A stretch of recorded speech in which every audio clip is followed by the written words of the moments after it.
right, well, my name is Danielle Applestone, and I'm CEO of Other Machine Company. And I've been building things in garages since I was little, but since I left Arkansas around age 15, things have come a long way in terms of what you can do in a garage.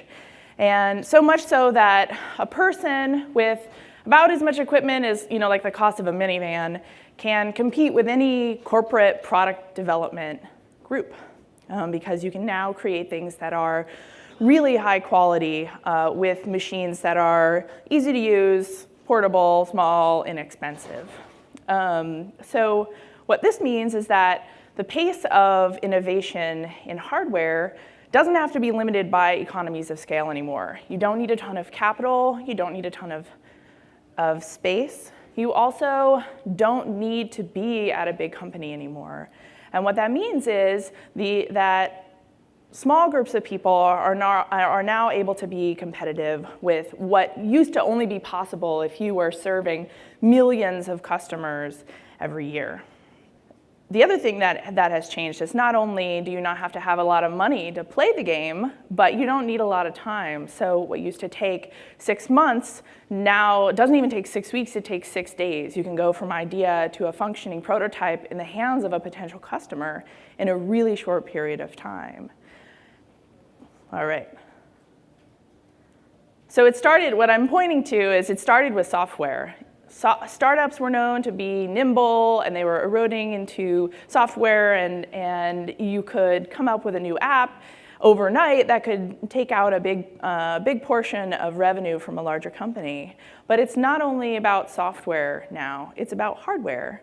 And related to the machines that I'm talking about, it's also about the mindset of doing agile hardware product development, iterating all the time. And this means that if you have engineers at your company or engineers that you're working with, if they're not iterating every day, they're probably moving too slowly to keep up with startups. And it's not some crazy, like far out wearable piece of tech that nobody will ever use. It's big industries. So I have a couple of examples, that are fairly well known and some that aren't. But Nest and GoPro, it's home appliances, home entertainment, and even robotics. A small startup can make a big impact on the industry.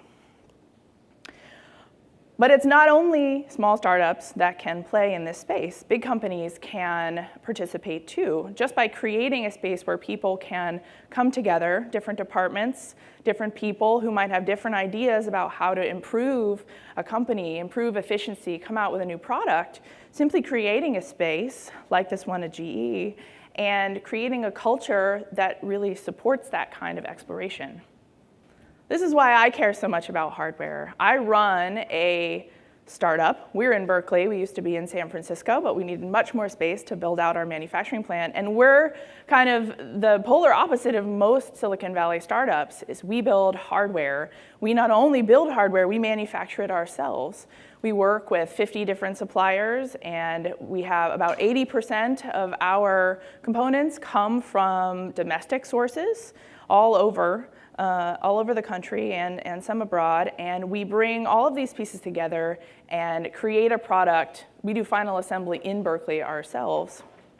And the mission of our company is to increase access to manufacturing tools. So the piece of hardware that we build is a $3,000 high-precision desktop manufacturing tool. But what we really care about is decreasing the distance between an engineer with an idea and a final product.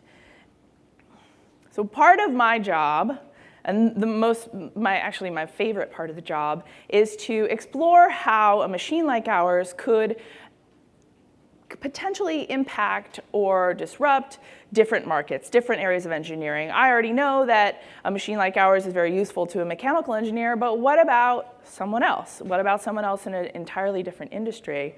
And this picture represents that. So I'm always talking to everybody, like, what are you into? What is your company? What do you do? How can I help? Things like that.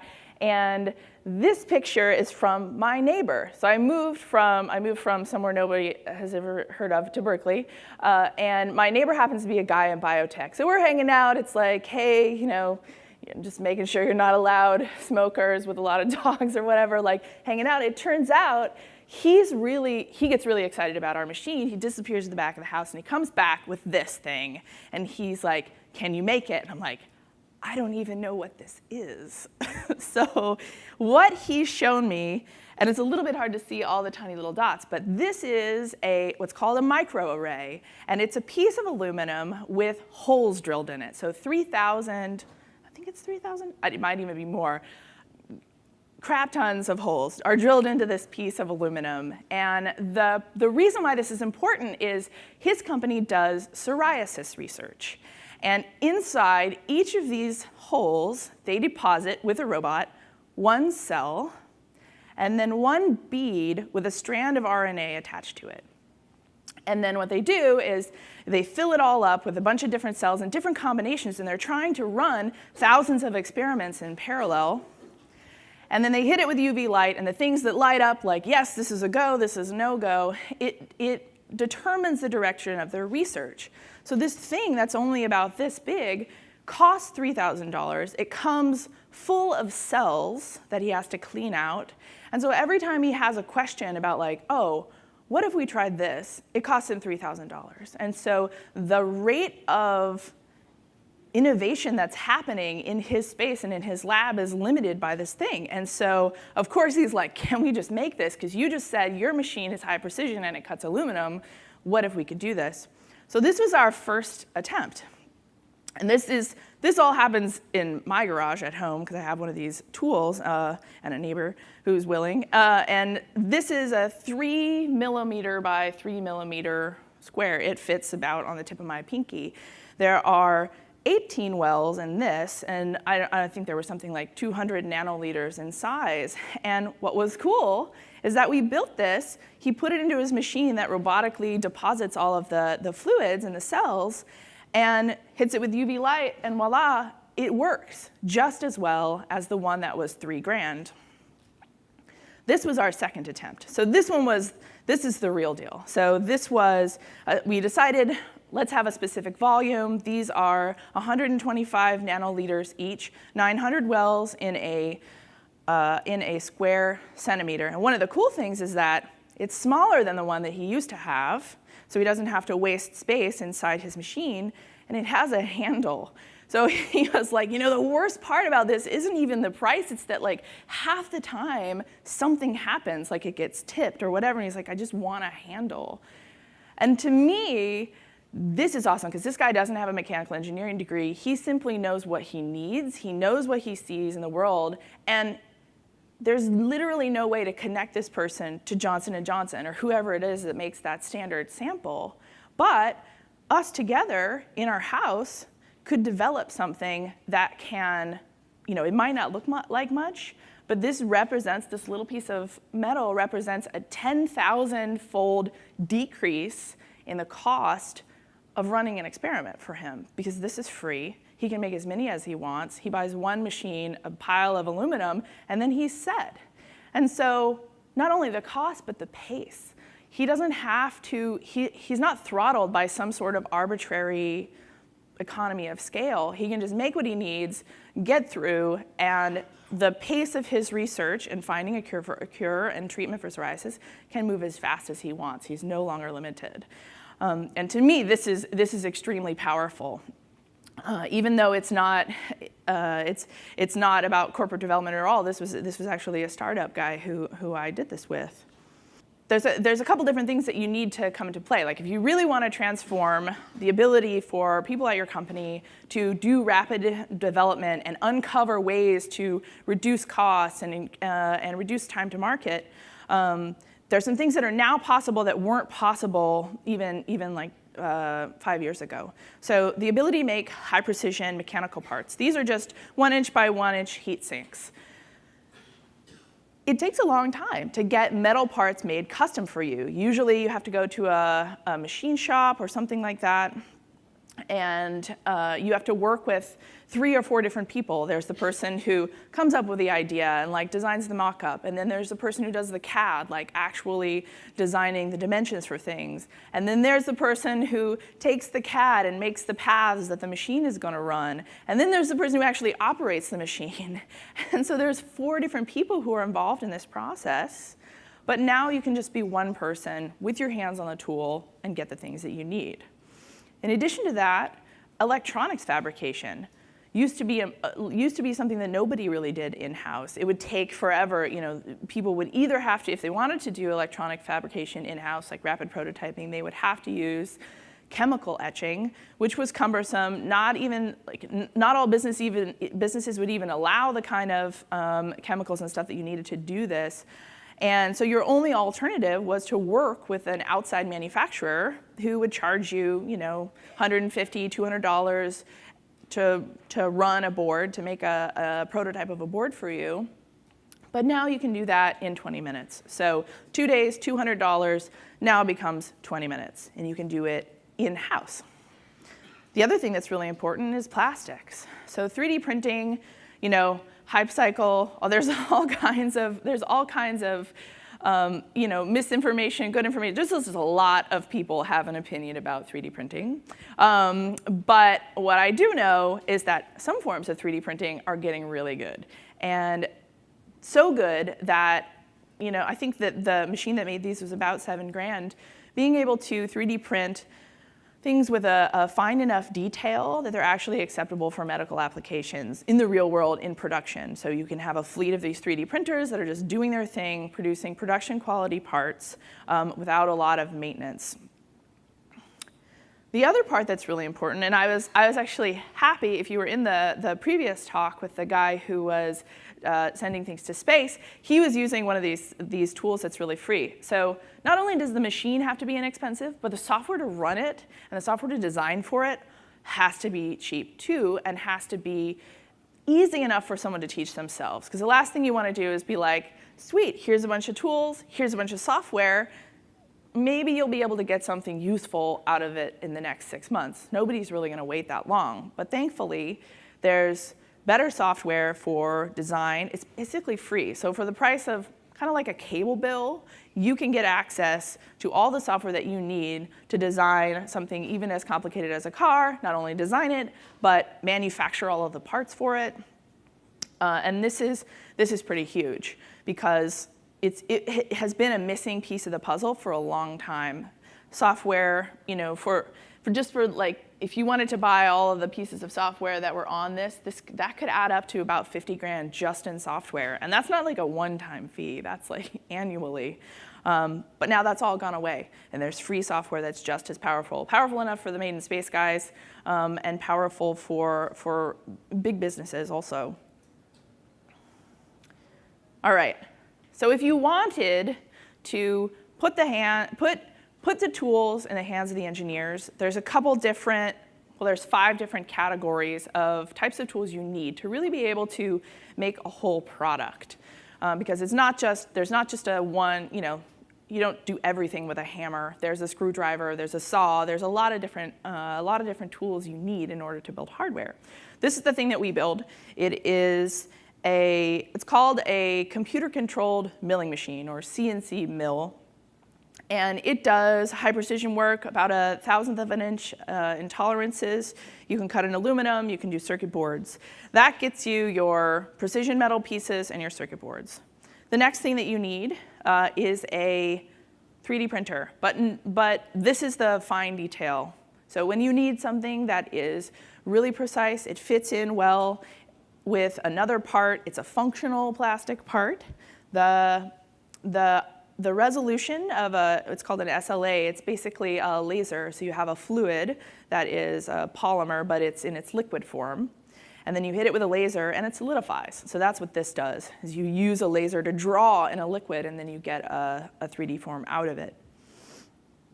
The other thing is laser cutting. So laser cutting for quick and dirty, if you just want to build the outside of something and have people be able to design in 2D. One of the reasons why I like the laser cutter so much is it's the easiest way to get started, because all you have to do is draw a shape and it will cut out your shape. And then you can move on from there. And so for cutting things that are like wood and leather and even some plastics, it's really useful to have a very fast tool to do prototyping. And the other thing is tabletop routers. So if you want to do something that is larger, you need a machine that can hold like have a big block of something or a big sheet of plywood in it. This is a lower precision machine, but it cuts large pieces of things. And then the last one is a filament 3D printer. If you're just wanting to get something in your hand, hold it, see how big it is, see how it fits with something else when you don't really care about precision, this is another tool that's really common in these corporate garages and innovation labs that is really essential. So in case anyone isn't really into the idea of having a corporate garage, I wanted to share a story about Sears. So I came across a bunch of information about Sears, and I don't know if I'm the only one in the room who thinks this, but I didn't think about Sears as like this innovative, cutting edge type of company. I thought of it as like, wow, that's what my grandpa has. And the interesting thing is they came out with all these new products, and in fact, there's twice as many as could fit on my slide, in fact, in 1 year. So there's a hot water heater monitoring system, there's smart air conditioning units, a water softener, not quite a self-driving lawnmower, but pretty close, the smart refrigerator and smart washer and dryer, and not only smart, but like functionally smart, and I would go into that if I worked at Sears, but I don't. So this company has invested in about a 30,000 square foot space where they do all of their product development in-house. And what's incredible about this is they're doing something that no startup could do. So they have adopted these agile hardware development methodologies. They're really keen on fast iteration, doing everything in-house as quickly as possible. And they've already come out with about 10 new products in 1 year. And it's not like a startup comes out, if I'm a startup and I come up with one product, it's going to cost me so much to get that in front of people, whereas they reach 10,000 homes a year. Like they can turn it around and make a new product, put it out on the market, and make it profitable immediately, as long as they don't take forever developing it. So I am really heartened by their story in specific. And yesterday I was reading Forbes and this article that was by Morgan Stanley, and this kind of points to like what are the motivations? Why does a company make a change? Why do they decide it's worth it to make a change? And this graph came up, and this graph is actually they surveyed 200 top executives that have decided to put sensors and software all over their companies and try to monitor what's going on and connect employees with each other with different technology. Basically, it's like they've adopted technology and they're trying to fix their businesses. And the top 5 reasons listed up here: improving operational efficiency, improving productivity, creating new business opportunities, reducing downtime, and maximizing asset utilization. And when I read this list, I thought, that's the same as when you do hardware development in this agile way, like being able to do rapid prototyping, putting the tools in the hands of the engineers. You get all of the same benefits for that, and it makes me really excited that there's at least 200 companies that are starting to do this. Maybe other large companies will start to do this too. So the other thing is I like to leave talks with lists and to-dos, but if you think if anything that I've said has sparked anything in your mind of like, oh, what if this process in our business could be made faster by increasing the access that our employees have to tools or whatever, there's a couple things. So people have been building these, it's slow, but building these places for innovation inside their businesses. And what it does is it creates a space where you're allowed to make mistakes, for one. For two, people from different departments come together. So people you would never run into in your normal everyday business, you run into, and you're encouraged by one central goal. We want to make this business better. We want to make products faster. We want to not require a ton of investment before a product gets to market. everybody comes in there, whether they're from, no matter what department they're from, and they come together with this central goal, and they bring together all their strengths. So if you can advocate for a garage or a company-wide innovation space at your company, this will help. The other thing is putting a fabrication tool on the desk of an engineer, because when a person has an idea and there's not a lot of friction to getting that into reality, then people will develop more. They'll take more risks, they'll be more innovative, and who knows, something valuable might happen from that.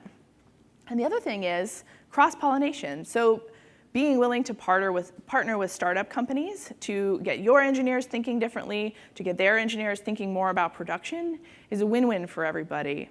And so what I would love to see is not only startups disrupting markets or whatever people talk about on TechCrunch, it's also about utilizing a huge investment that large companies have already made and being able to innovate on that platform. And so I think that it's totally possible. Places like GE and Sears and tons of others have already started doing this. And so what I am here to do is just to encourage you to think about it and think about how much faster product development could be at your company. That's it.